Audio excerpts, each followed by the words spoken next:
Todo comenzaba en los márgenes del imperio, donde el hierro y el fuego trazaban el mapa de la expansión romana. Allí, en campos devastados por la guerra, nacían los primeros eslabones de una cadena invisible pero brutal, la esclavitud.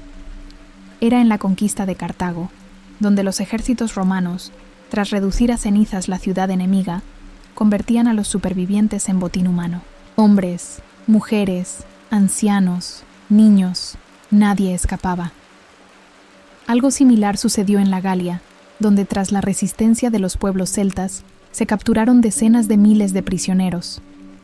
No eran solo enemigos derrotados, eran mercancía viva que alimentaría los engranajes de una civilización que se creía eterna. Pero la guerra no era la única vía hacia la servidumbre. También se vendía la libertad por deudas impagas. El ciudadano empobrecido, al borde de la desesperación, podía ser entregado como esclavo para saldar lo que debía. Más aún, los hijos nacidos de esclavas, los llamados vernae, heredaban el estatus de sus madres. Nacían esclavos sin haber conocido jamás la libertad. No habían perdido nada. Simplemente no les fue concedido. Más allá de las fronteras, el mar ofrecía otras rutas hacia el cautiverio. El Mediterráneo no era solo cuna de culturas, sino también un escenario fértil para la piratería.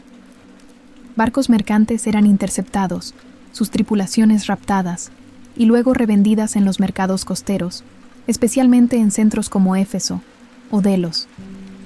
En este último, los relatos de viajeros antiguos hablan de subastas donde se vendían hasta 10.000 personas en un solo día. A la sombra de las columnas dóricas, la dignidad humana tenía un precio. El viaje hacia Roma era una etapa sin retorno. A bordo de embarcaciones abarrotadas, los futuros esclavos eran transportados como ganado. Hacinados en bodegas oscuras, respiraban el aire viciado de la enfermedad y el miedo. La deshidratación, la fiebre y las infecciones se propagaban rápidamente. A los que sobrevivían, al llegar a puerto, les esperaba una marca indeleble: el hierro al rojo vivo que sellaba su cuerpo con el símbolo del propietario.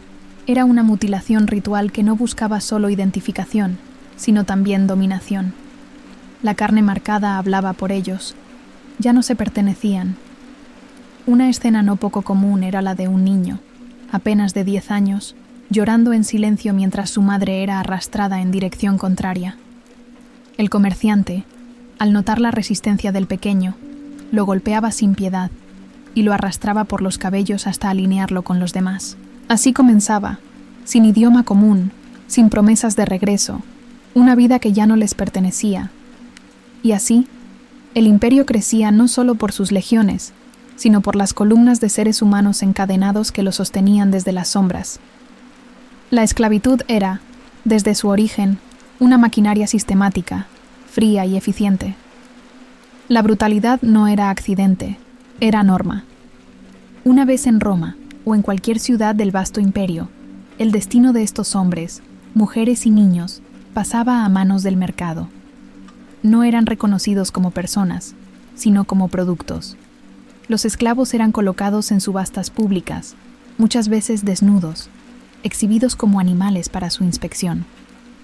En el Forum Romanum, frente a comerciantes, aristócratas y curiosos, los cuerpos eran revisados con minuciosidad. Se les abría la boca para examinar la dentadura. Se palpaban sus músculos y articulaciones buscando signos de enfermedad o debilidad, y se les obligaba a caminar o realizar ciertos movimientos, como quien evalúa el funcionamiento de una herramienta. Cada esclavo llevaba colgado del cuello un cartel, un titulus, que especificaba su origen, edad, habilidades y, en ocasiones, advertencias ocultas. Tendencia a fugarse, mal comportamiento, enfermedades no visibles. A pesar de eso, no era raro que los vendedores falsearan o disfrazaran la información para obtener un mejor precio. El engaño, como el castigo, también formaba parte del comercio. El valor de cada persona esclavizada era determinado por criterios múltiples. La edad era crucial. Los niños y adolescentes, aunque aún no del todo productivos, prometían años de servicio. Los adultos jóvenes, especialmente los que demostraban fortaleza física o destrezas útiles, eran los más codiciados.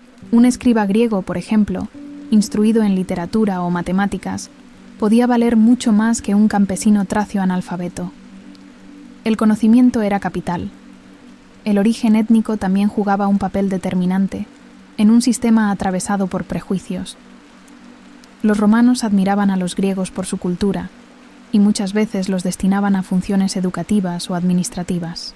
En cambio, despreciaban a los llamados bárbaros, tracios, germanos, dacios, a quienes consideraban toscos, indomables, útiles solo para el trabajo más rudo. Una joven esclava de ojos claros y piel del norte podía ser adquirida no por sus habilidades, sino por su apariencia, y destinada a los placeres del amo. Así, el cuerpo se convertía en capital estético, sexual, productivo. En el mismo foro, mientras se realizaban estas transacciones, los comerciantes competían por atraer la atención de los compradores. Se ofrecían descuentos, se juraba por la honestidad de la venta, se exhibían certificados de buena salud firmados por médicos corruptos, todo bajo la atenta mirada de los censores públicos, que regulaban el orden, pero no la humanidad del proceso. Un joven etíope, fuerte y callado, fue subastado junto a su hermano menor. A último momento, un senador compró solo al mayor, separándolos sin miramientos. El niño gritó y se lanzó al suelo, pero fue levantado a la fuerza y llevado por otro comerciante que lo revendió, días después, a un dueño de prostíbulos. La separación de familias era moneda corriente. El dolor, un efecto colateral sin relevancia legal ni moral. Más allá de los muros urbanos y los mármoles del foro, se extendían los campos interminables del Ager Publicus, las tierras conquistadas que habían sido apropiadas por la aristocracia romana. Allí, en los latifundios, la vida del esclavo tomaba un ritmo aún más cruel y monótono. La tierra no descansaba, y ellos tampoco. Los esclavos agrícolas eran la columna vertebral de la producción rural. Cultivaban cereales, viñedos, olivares, bajo la mirada vigilante de los vigici, capataces que actuaban con autoridad absoluta. Su rol era doble: organizar el trabajo y castigar el desvío. El día comenzaba antes del amanecer. Al toque de un cuerno o el sonido de cadenas arrastrándose, los esclavos salían de sus barracas, muchos aún encadenados por los pies con las compedes, grilletes que limitaban sus movimientos para evitar fugas. En algunas fincas, era común verlos trabajar con los tobillos sangrando, bajo el sol abrasador o entre los vientos helados de la temporada invernal. Los viñedos eran particularmente duros. Requerían labores constantes, y la necesidad de proteger las plantas del frío implicaba jornadas incluso de noche. Quienes se detenían sin permiso eran azotados sin juicio previo. Quienes se resistían, desaparecían. El trabajo era incesante, casi sin pausas ni días de descanso. El cuerpo era una herramienta, y cuando se desgastaba se reemplazaba. Frente a esta vida de degradación cotidiana, algunos esclavos respondían con gestos silenciosos de resistencia. El suicidio era una vía extrema, pero no poco frecuente. Muchos preferían arrojarse a pozos o cortarse las venas con piedras afiladas, antes que seguir una existencia sin esperanza. Las mujeres, forzadas a parir para incrementar el capital de la propiedad, recurrían al aborto con hierbas tóxicas o se dejaban morir tras el parto. La vida y la muerte, en este contexto, eran decisiones desesperadas. En ocasiones, el dolor acumulado se transformaba en rebelión. En Sicilia, en el año 135 a.C., un esclavo llamado Euno, proveniente de Siria y al parecer poseedor de dones proféticos, encabezó una revuelta que incendió decenas de villas y liberó a miles de esclavos. Armados con herramientas agrícolas, improvisaron una resistencia que durante años puso en jaque a las fuerzas romanas. Pero Roma no perdonaba la insubordinación. Tras sofocar la rebelión, crucificaron a centenares de esclavos en las rutas principales de la isla. Sus cuerpos colgaban, semanas después, como advertencia pública. La libertad sin permiso era crimen capital. No obstante, el campo siguió siendo un infierno callado. Para cada rebelde, había 1000 esclavos más resignados. La tierra exigía manos, y Roma, insaciable, encontraba siempre una forma de proveerlas. En las ciudades, la esclavitud adoptaba formas distintas, aunque no por ello menos crueles. Si en el campo los cuerpos eran exprimidos hasta su agotamiento físico, en la ciudad lo eran también emocional y psicológicamente. Aquí, los esclavos no vivían bajo cielos abiertos, sino entre las paredes de los domus, las grandes casas patricias, donde la servidumbre formaba parte del mobiliario, silenciosa pero omnipresente. Los servi urbani, como se les conocía, estaban jerarquizados con precisión. Una triensis podía ejercer de mayordomo y administrar decenas de esclavos inferiores. Otros, como los cocineros, los esclavos de confianza encargados del guardarropa, o las nodrizas que amamantaban a los hijos del amo, tenían una cercanía física e incluso afectiva con la familia. Algunos sabían leer y escribir, otros hablaban griego y latín con fluidez. Su proximidad al poder, sin embargo, no los protegía de la arbitrariedad.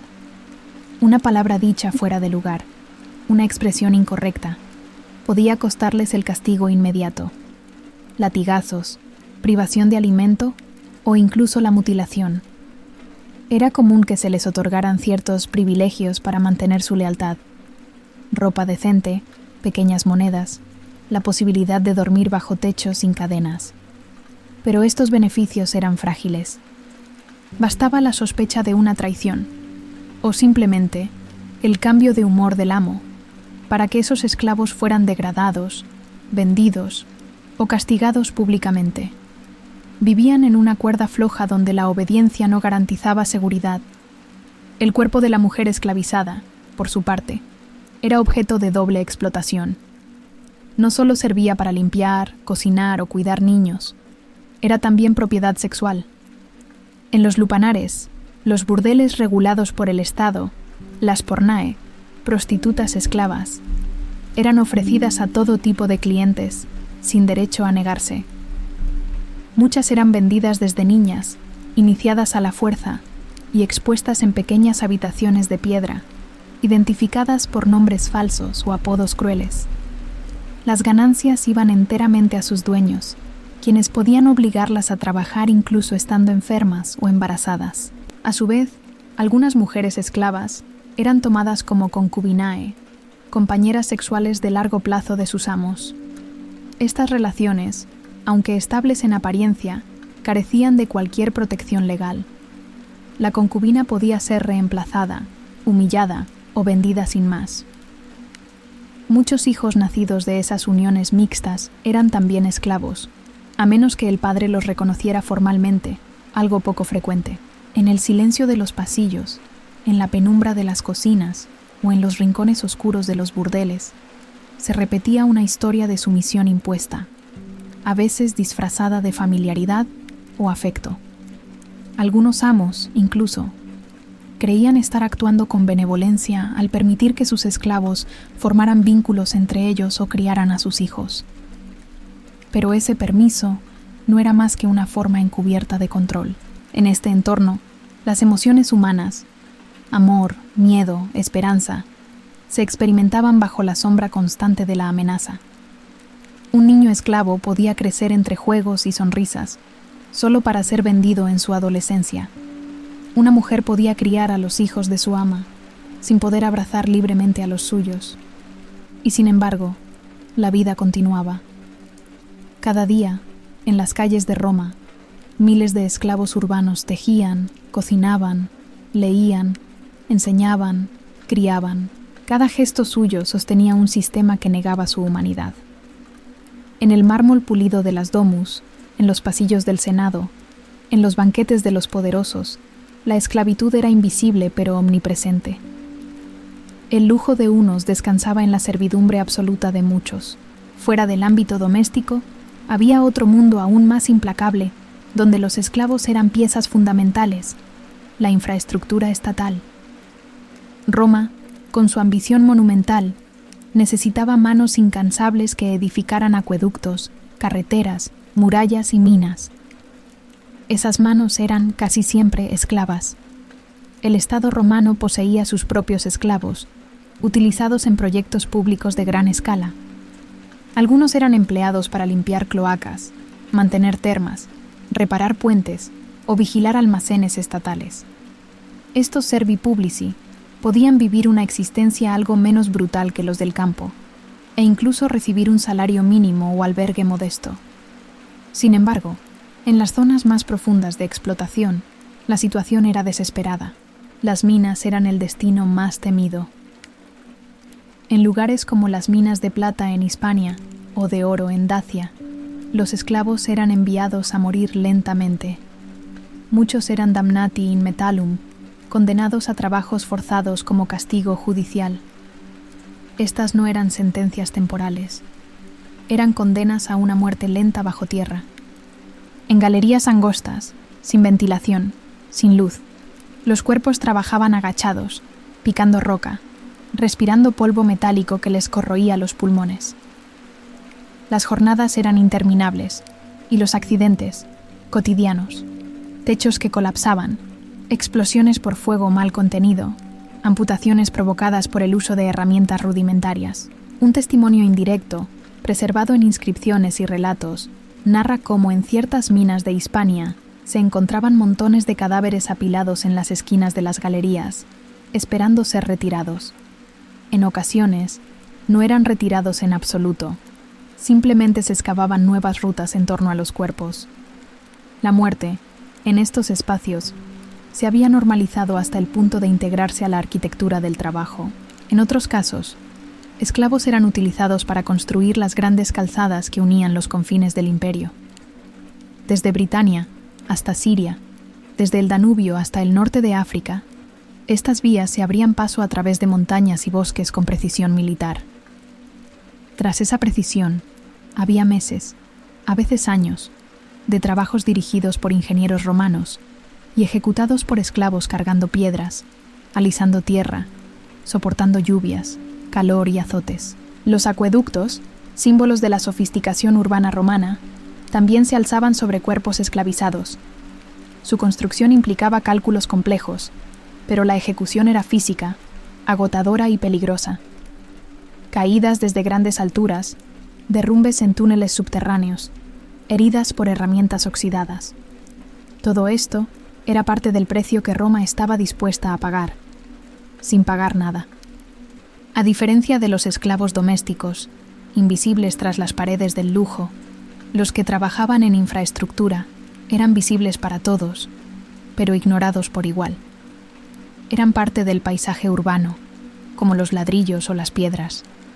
No tenían nombres, solo tareas, y sin embargo, sin ellos, Roma no habría sido más que una idea ambiciosa. Su red de caminos, sus fuentes, sus baños, sus templos, sus minas que alimentaban el tesoro público, todo eso era posible por la carne y la sangre de quienes no figuraban en los relatos oficiales. El Estado, como los amos, veía en ellos no sujetos, sino recursos. La maquinaria del imperio respiraba con los pulmones de sus esclavos. Pero cuando esos pulmones colapsaban, el reemplazo estaba siempre listo. En un rincón más siniestro del sistema esclavista romano se encontraba la arena, ese espacio donde la muerte se convertía en espectáculo y donde los esclavos eran convertidos en gladiadores, carne de entretenimiento para la multitud. Los gladiadores no eran héroes libres. En su mayoría, eran esclavos adquiridos por propietarios de escuelas de combate, los ludi gladiatori, donde se entrenaban bajo una disciplina férrea y brutal. Allí no había elección. Se les imponía una rutina estricta, dieta hipercalórica basada en cebada y legumbres, ejercicios extenuantes y entrenamiento con armas reales o de madera pesada. Cada golpe recibido era parte del aprendizaje. Cada caída, una preparación para el momento en que sus vidas estarían en juego ante miles de espectadores. Un esclavo podía ser vendido a un lanista, el dueño del ludus, mediante contrato formal, como si se tratara de un animal de combate. Este contrato especificaba no solo la compra, sino también los términos del posible alquiler del gladiador para espectáculos. El lanista, por su parte, buscaba obtener ganancias con cada combate. Si el gladiador sobrevivía y ganaba renombre, su valor aumentaba. Si moría, era reemplazado sin ceremonia. Pero había una categoría aún más cruel: los damnati ad bestias. Estos no eran gladiadores, sino condenados, muchos de ellos esclavos, enviados a morir como parte de un ritual sangriento. Las ejecuciones públicas formaban parte del programa habitual en los anfiteatros. Al amanecer, antes de los grandes combates, las bestias salvajes, leones, tigres, osos traídos de África o Asia, eran soltadas contra víctimas indefensas, armadas apenas con palos o sin defensa alguna. El propósito no era la lucha, sino la masacre. En algunos espectáculos, se obligaba a grupos de esclavos a luchar entre ellos hasta la muerte, sin entrenamiento ni protección adecuada. Eran ofrecidos como parte de celebraciones cívicas, regalos al pueblo por victorias militares, cumpleaños de emperadores o actos de propaganda. La muerte en la arena no era solo castigo, era teatro. El público aclamaba, se reía, a veces se aburría. La vida humana valía menos que el precio del pan distribuido ese día. Y sin embargo, algunos esclavos lograban forjar una identidad dentro de ese mundo. El gladiador exitoso, aunque aún esclavo, podía alcanzar fama. Su nombre era coreado, su retrato aparecía en frescos, sus amores eran tema de conversación entre patricias y plebeyas. Pero esa fama era precaria. Una herida mal curada, un gesto de desobediencia, o simplemente el capricho del editor, el organizador del juego, podían sellar su final. Un relato nos habla de un tracio llamado Carpophorus, esclavo entrenado como bestiarius, que luchó y venció a múltiples animales en un solo espectáculo. Al final de su carrera, pidió la rudis, el símbolo de la liberación para los gladiadores. El emperador lo negó. Murió semanas después, destripado por un oso. En la arena, la esclavitud alcanzaba su forma más despiadada, el entretenimiento basado en la destrucción controlada de la vida. Era la síntesis perfecta de un sistema que convertía la muerte en consumo. La ley romana era clara en su frialdad. El esclavo no era una persona, sino una propiedad. Un objeto viviente sujeto a normas precisas, diseñadas no para protegerlo, sino para proteger al dueño. Desde el punto de vista legal, el esclavo no tenía voluntad, ni derechos, ni capacidad para actuar por cuenta propia. Era una extensión del patrimonio del amo. La Lex Aquilia, por ejemplo, establecía indemnizaciones en caso de daño a la propiedad ajena, y entre estos bienes, el esclavo figuraba al lado de los animales y los objetos. Si alguien mataba o lesionaba a un esclavo ajeno, debía compensar económicamente al dueño, como si se tratase de un buey o una herramienta destruida.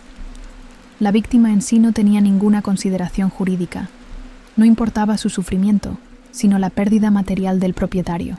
Este marco legal confería al amo el ius vitae necisque, el derecho de vida y muerte sobre su esclavo. No se trataba de una figura simbólica, sino de una facultad real, respaldada por la costumbre y muchas veces por la ley. Un esclavo podía ser ejecutado por haber roto una copa de vino, por mirar con desdén a su amo, o simplemente por ser sospechoso de insubordinación. El amo no estaba obligado a justificar su decisión ante ninguna autoridad. En las cortes, los esclavos podían testificar, pero solo bajo tortura. La lógica jurídica romana afirmaba que un esclavo solo podía decir la verdad si sufría, como si el dolor fuese una garantía de veracidad. Esta práctica, llamada quaestio per tormenta, era habitual en casos donde el testimonio de un esclavo era necesario para incriminar a otro esclavo o incluso a un ciudadano. Se les aplicaban pinzas calientes, látigos con garfios, quemaduras con hierro. La confesión obtenida bajo tormento era considerada válida. La retractación posterior, inválida. El digesto, compilación del derecho romano realizada siglos después, recoge numerosos casos de esta dinámica. En uno, un esclavo es acusado de haber envenenado a su amo. Se le somete a tortura, confiesa. Pero más tarde, antes de morir, admite que fue obligado a mentir. El tribunal no revisa el caso. La propiedad ya había sido castigada. El proceso había sido, según los estándares, correcto. A pesar de su condición jurídica degradada, los esclavos eran vitales para el funcionamiento del sistema judicial, militar y administrativo. Algunos actuaban como asistentes en las cortes, como escribas en oficinas públicas, o como informantes en casos de conspiración. Su doble condición, presencia indispensable y carencia de derechos, era una paradoja constante. Había, sin embargo, un punto en que la ley tomaba precauciones: el miedo. Roma temía la revuelta más que la injusticia. Por eso, en ciertas situaciones, la ley permitía investigar a toda la casa esclava si un amo era asesinado. Todos los esclavos domésticos, sin excepción, podían ser ejecutados por complicidad pasiva. Era una forma de garantizar obediencia colectiva a través del terror. El derecho romano, admirado aún hoy por su estructura lógica, escondía bajo su elegante latín la maquinaria de una opresión legalizada. La ley no ignoraba a los esclavos, los reconocía como objetos, los nombraba como propiedad, los regulaba como engranajes, pero nunca como humanos. Cuando el miedo se transformaba en acción, Roma temblaba. La historia de las revueltas esclavas no es la de simples disturbios, es la de gritos contenidos que, al estallar, estremecían los cimientos del poder. No eran revueltas espontáneas, sino erupciones acumuladas de dolor, hambre y humillación. Y cuando estallaban, Roma respondía con una brutalidad aún mayor. La primera gran insurrección tuvo lugar en Sicilia, en el año 135 a.C. Allí, en los latifundios que abastecían de grano a la capital, decenas de miles de esclavos eran tratados como ganado. El clima de abusos era tal que una chispa bastó. Esa chispa fue Euno, un esclavo sirio que afirmaba tener visiones proféticas y poderes mágicos. Con su liderazgo y un creciente número de seguidores, se apoderó de fortalezas, organizó ejércitos improvisados y puso en jaque durante años a las tropas enviadas desde Roma. Los esclavos armados quemaron villas, liberaron a otros esclavos y se organizaron bajo un régimen propio. Durante un tiempo, Sicilia dejó de ser territorio romano, pero el sueño de libertad fue breve. Tras campañas militares intensas, las fuerzas romanas retomaron el control y desataron una represión ejemplar. Miles fueron crucificados, decapitados, enterrados vivos. Las ciudades fueron depuradas. La memoria del levantamiento se convirtió en advertencia.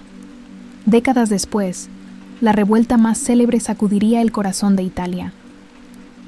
En el año 73 a.C., un gladiador tracio llamado Espartaco escapó del Ludus de Capua junto a una pequeña banda de combatientes. Lo que comenzó como una fuga se convirtió en un movimiento de resistencia masiva. Atraídos por la posibilidad de libertad, miles de esclavos rurales, pastores armados con hoces, incluso algunos ciudadanos pobres, se unieron a él. Espartaco no era solo un guerrero, era un estratega. Derrotó a varias legiones romanas, cruzó los Apeninos y llegó a controlar buena parte del sur de Italia. Su objetivo era incierto. Algunos creen que quiso escapar hacia los Alpes, otros que aspiraba a marchar sobre Roma. Lo cierto es que, durante 2 años, Roma no logró sofocar el levantamiento. La República se sintió humillada. Su poder militar no lograba someter a un ejército de esclavos y marginados. La represión final fue encomendada a Marco Licinio Craso. Con disciplina férrea, reorganizó el ejército y enfrentó a los rebeldes. La batalla decisiva tuvo lugar en Lucania, donde las fuerzas de Espartaco fueron vencidas tras una resistencia desesperada. El líder tracio murió combatiendo. Su cuerpo nunca fue hallado. La venganza romana fue despiadada. 6.000 esclavos capturados fueron crucificados a lo largo de la Vía Apia, desde Capua hasta Roma. Era un castigo, sí, pero sobre todo un mensaje. Los cadáveres colgaban durante semanas. No eran enterrados. Se descomponían a la vista de todos, como advertencia eterna contra cualquier intento de rebelión. Pero ni la represión ni el terror apagaron del todo la llama. Hubo más levantamientos, menores, más localizados, pero constantes. La esclavitud romana no era un sistema estable por naturaleza, sino una olla de presión contenida por la fuerza. Y sin embargo, por cada Espartaco, hubo 1.000 esclavos que no encontraron el momento, ni la fuerza, ni la oportunidad. La revuelta era la excepción, el sometimiento, la regla. A pesar de la dureza del sistema, la libertad no era un sueño completamente inalcanzable para todos los esclavos. Existían vías, estrechas y condicionadas, que permitían a algunos salir de la esclavitud y convertirse en libertos. Pero esta libertad no era total, era una transformación controlada, donde incluso el acto de emancipación servía para reforzar el orden social. La vía más común hacia la libertad era la manumicio, es decir, la liberación formal otorgada por el amo. Había varias formas de hacerlo. La más reconocida era la manumicio vindicta, una ceremonia ante un magistrado, donde el amo colocaba una varita simbólica sobre el esclavo y pronunciaba palabras que lo convertían en libre. También existía la manumicio testamento, mediante la cual el amo, en su lecho de muerte, liberaba a uno o más esclavos a través de su testamento. A menudo era un gesto de agradecimiento o una forma de cumplir con deberes religiosos y sociales antes de morir. Algunos esclavos obtenían su libertad gracias al peculium, un pequeño fondo que el amo les permitía administrar. Aunque legalmente seguía siendo propiedad del amo, en la práctica el esclavo podía ahorrar parte de sus ganancias, especialmente si tenía oficios especializados, como barbero, escriba o comerciante, y eventualmente comprar su propia libertad. Pero esta posibilidad era limitada, y rara vez se ofrecía a los esclavos del campo o a los que trabajaban en condiciones más duras. El día de la manumisión, el esclavo recibía el pileus, un gorro cónico que simbolizaba su nuevo estatus. La escena podía parecer solemne, incluso celebratoria. Pero la libertad romana era relativa. El libertus quedaba legalmente atado a su antiguo amo, ahora convertido en su patronus. Estaba obligado a rendirle respeto, a asistirlo cuando fuera requerido, y en muchos casos, a entregar parte de sus ingresos. No podía ocupar cargos públicos ni acceder a los derechos plenos de ciudadanía. Era libre, pero no del todo. Los hijos de un liberto, en cambio, sí nacían ciudadanos plenos. Por eso, muchos libertos trabajaban incansablemente no solo por sobrevivir, sino por asegurar a sus descendientes una posición en la sociedad romana. Algunos llegaron a acumular riqueza considerable y fundaron dinastías comerciales, artesanales o incluso burocráticas. Hay tumbas de libertos decoradas con inscripciones orgullosas, donde se narra el paso de la esclavitud a la libertad como un triunfo personal. Roma permitía ascensos, pero los marcaba con cicatrices. El libertus, aunque emancipado, siempre cargaba con el estigma de su origen. Era visto como alguien inferior, sospechoso, a menudo ridiculizado en la literatura y en las obras de teatro. Autores como Horacio o Juvenal se burlaban de los liberti enriquecidos, retratándolos como groseros, avaros o arrogantes. La élite aristocrática los despreciaba, temiendo que contaminaran la pureza del orden tradicional. Y sin embargo, estos hombres y mujeres, forjados en la esclavitud, representaban una forma distinta de resistencia.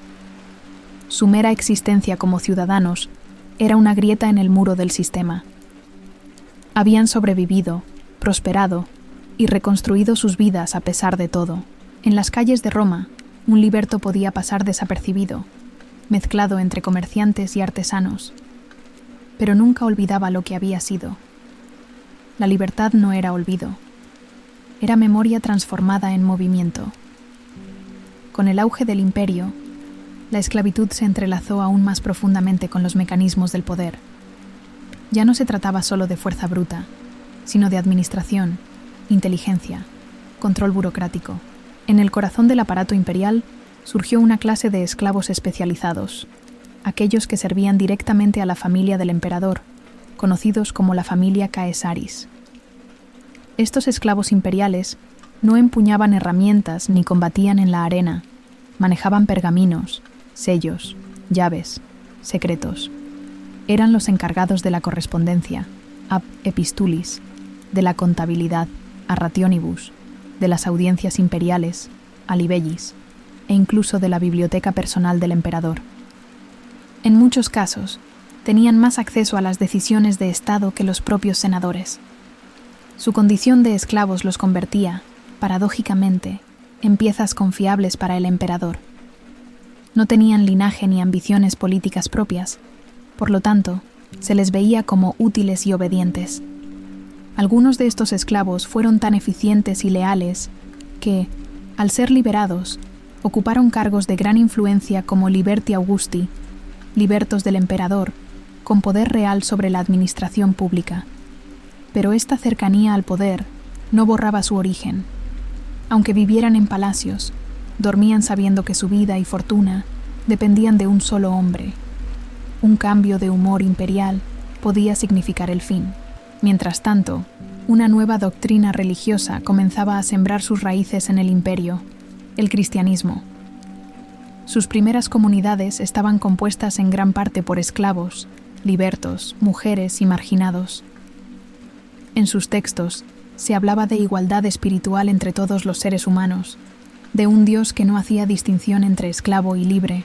Las cartas de Pablo, por ejemplo, apelaban a la unidad entre los creyentes, sin importar su estatus social. Ya no hay esclavo ni libre, pues todos sois uno en Cristo. Pero esa igualdad era espiritual, no terrenal. El cristianismo primitivo no abogó por la abolición de la esclavitud.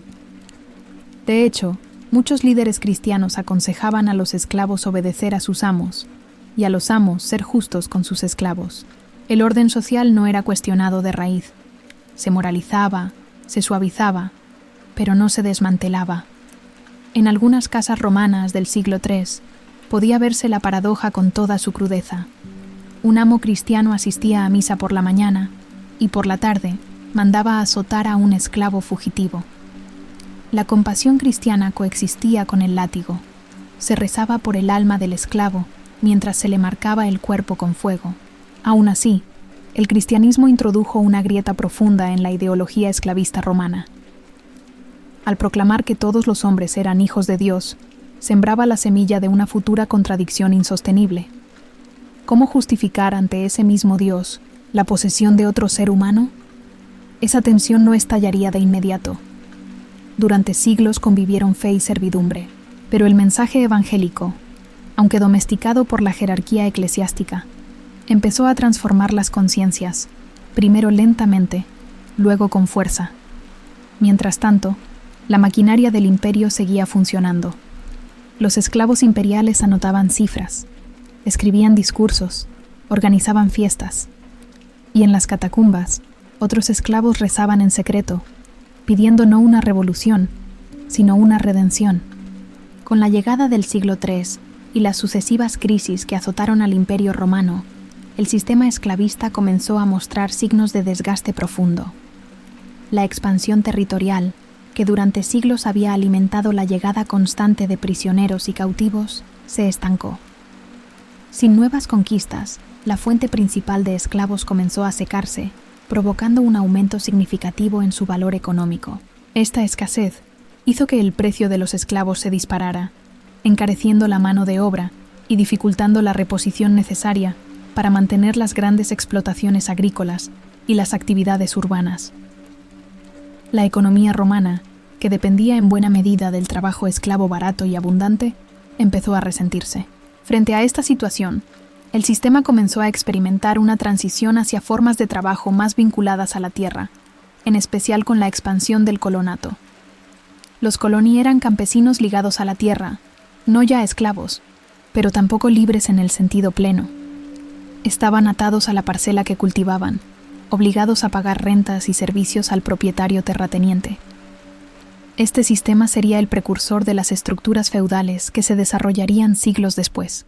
En el año 301 después de Cristo, el emperador Diocleciano emitió un edicto que, entre otras cosas, fijaba precios máximos para los esclavos y regulaba diversas actividades económicas. Esta medida buscaba frenar la inflación galopante y estabilizar el mercado laboral, pero también revelaba las tensiones internas. Un sistema esclavista que ya no podía sostenerse por sí solo y que comenzaba a mutar hacia formas más complejas y restrictivas de dependencia. Las grandes propiedades rurales, antes sostenidas por esclavos encadenados en los viñedos o a la parva arada, comenzaron a depender de trabajadores semilibres, atados no solo por la necesidad económica, sino por la legislación imperial. La esclavitud, en este sentido, comenzaba a diluirse, pero la explotación no disminuía, simplemente se transformaba. Este periodo de transición estuvo marcado por una mezcla de intentos legislativos, reformas incompletas y persistencia de prácticas arcaicas. La esclavitud formal seguía vigente, especialmente en las ciudades y en ciertos sectores productivos, pero la dinámica económica y social ya no era la misma. El fin de la esclavitud romana, por tanto, no fue una ruptura brusca, sino un proceso gradual, marcado por la crisis, la adaptación y la transformación. Los últimos días de la esclavitud en Roma fueron un lento y complejo ocaso. Aunque las leyes imperiales, como las promulgadas por Constantino en el siglo IV, intentaron poner límites a los abusos más extremos, por ejemplo, prohibiendo las mutilaciones sistemáticas a los esclavos, la realidad cotidiana continuaba marcada por la violencia y la explotación. La trata de esclavos persistió en muchas provincias, especialmente en las fronteras, donde la autoridad central tenía menos control. Allí, mercados clandestinos seguían funcionando, y el tráfico de personas continuaba siendo una actividad lucrativa y despiadada. A nivel social, el proceso de ruralización del imperio trajo consigo la consolidación de grandes villas y latifundios, donde coexistían esclavos, coloni y cada vez más grupos de origen bárbaro asentados en tierras romanas. La frontera entre esclavo y siervo se difuminó, dando paso a formas de servidumbre ligadas a la tierra que, en esencia, perpetuaban la subordinación, pero ya bajo otro nombre. Este nuevo sistema, que combinaba elementos de esclavitud, servidumbre y dependencia económica, sentó las bases para el feudalismo medieval. Los esclavos que alguna vez fueron moneda de cambio, herramienta y mercancía, se transformaron en siervos ligados al territorio, con obligaciones heredadas y sin movilidad social. La antigua Roma, con todo su poder y esplendor, desapareció lentamente, y con ella, el sistema esclavista que la sostuvo. No fue un colapso repentino, sino un proceso que duró siglos, marcado por la crisis, la adaptación y la mezcla de culturas y costumbres. Así terminó una de las épocas más brutales y complejas de la historia humana, un sistema basado en la deshumanización que durante siglos definió la vida de millones, dejando cicatrices que aún resuenan en nuestra memoria colectiva.